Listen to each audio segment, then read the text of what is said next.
Hello दोस्तों, मैं हूं मुकेश कलाल और आप देख रहे हैं एक्सपोर्ट इंपोर्ट इंडिया चैनल। पहले जब भी मैं इस चैनल पे वीडियो अपलोड किया करता था, आपको याद हो तो हम संडे स्पेशल एपिसोड रखते थे। संडे हम लाइव Q&A रखते थे। तो अभी टाइम की वजह से पॉसिबल नहीं है, पर आज हम एक छोटे से टॉपिक पे बात करेंगे। टॉपिक बहुत छोटा सा है बट बहुत इम्पोर्टेंट है। आप लोग जब भी एक्सपोर्ट करते हो तो आप लोगों को जब भी शिपिंग बिल जनरेट करने के लिए आप इनवॉइस पैकिंग लिस्ट CHA को देते हो, तो आप में से कई सारे ऐसे एक्सपोर्टर्स हैं जो आइसरी स्टफिंग करते हैं या पोर्ट पे डॉग स्टफिंग करते हैं। तो वो लोग क्या करते हैं, जो भी कार्गो होता है, शिपिंग बिल नंबर जनरेट नहीं होता उससे पहले ही वो अपनी फैक्ट्री से डिस्पैच कर देते हैं। और जब कार्गो वहाँ पे पहुँच जाता है और इन केस ऐसा कुछ हुआ कि जब शिपिंग बिल नंबर जनरेट नहीं होता है, तो उस टाइम पे आपको बहुत सारी परेशानियां उठानी पड़ती है। जैसे कि आपको CHA को बोलना पड़ता है कि डमी शिपिंग नंबर पे कार्गो गेट इन करवा लो, कुछ भी सेटिंग करो। जो ट्रक पे कार्गो गया होता है वो ट्रक का ओनर आपको कॉल करेगा, डिटेंशन के लिए बोलेगा कि भाई गाड़ी मेरी रात रुकेगी तो मैं पर डे इतना चार्ज करूँगा। तो ये इश्यू बहुत छोटा है। तो आप लोगों को रिक्वेस्ट है, आप इतना ट्राई करिए जब भी आपको कार्गो आप एक्सपोर्ट के लिए भेजते हो, चाहे वो एयर एक्सपोर्ट हो, चाहे वो LCL हो, चाहे वो FCL हो और डॉग स्टफिंग हो, जिसमें आपने फैक्ट्री स्टफिंग परमिशन आपके पास नहीं है, जो कार्गो आप पोर्ट पे भेजते हो, तो वो केसेस में जब तक शिपिंग बिल नंबर जनरेट ना हो तब तक आप कार्गो पोर्ट पे मत भेजिए।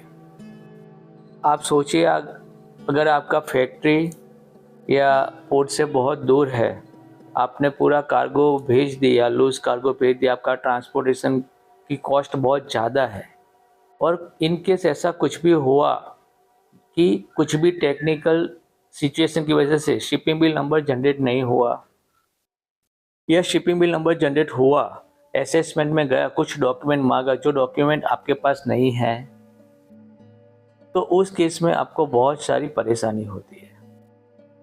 तो जो नए एक्सपोर्टर्स है, जो यंग एक्सपोर्टर्स है, जिनको हर बात में बहुत जल्दी रहती है, उनको रिक्वेस्ट करता हूँ जब भी आपका कार्गो डॉग स्टफिंग हो, आपका एयर कार्गो हो, आपका LCL का कार्गो हो, तो उस केसेस में आप वेट करो, पहले शिपिंग बिल नंबर जनरेट हो जाने दो, उसके बाद में ही आप कार्गो भेजो। उसके पहले आप कार्गो कभी भी पोर्ट या एयरपोर्ट पे भेजो मत। और काफ़ी सारे लोग ऐसा बोलते हैं कि सर हमारी वेसल छूट जाएगी, हमारा वेसल का प्लान है।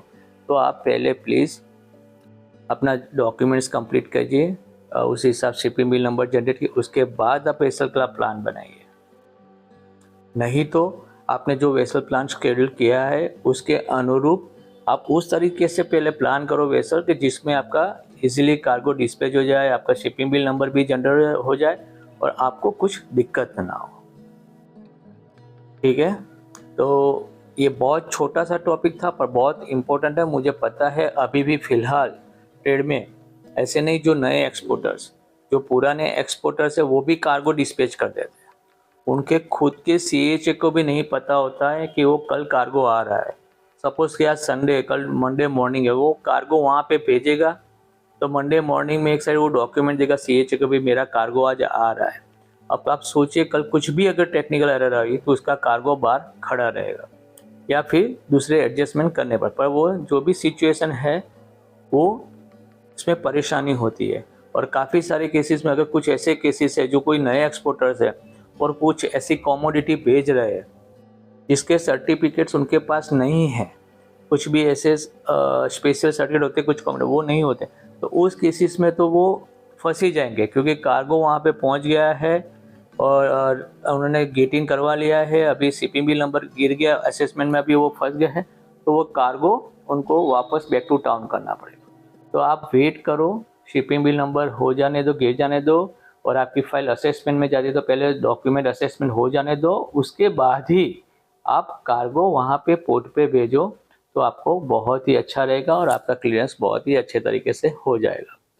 तो ऐसे ही कुछ अगर आपके दिमाग में कुछ टॉपिक आ रहा हो, कुछ इश्यू हो, तो आप इस वीडियो के नीचे कमेंट में बता सकते हो। हम वीडियो में डिस्कस करेंगे और आपको कोई जो अच्छा इंसान है जिसके पास ज़्यादा नॉलेज है वो भी अपनी इन्फॉर्मेशन कमेंट में शेयर कर सकता है। अगर आपको ये वीडियो अच्छा लगा है तो लाइक करना, नए हो तो फॉलो कर लेना, सब्सक्राइब कर लेना इस चैनल को और मिलते हैं नेक्स्ट वीडियो में। Till then bye bye.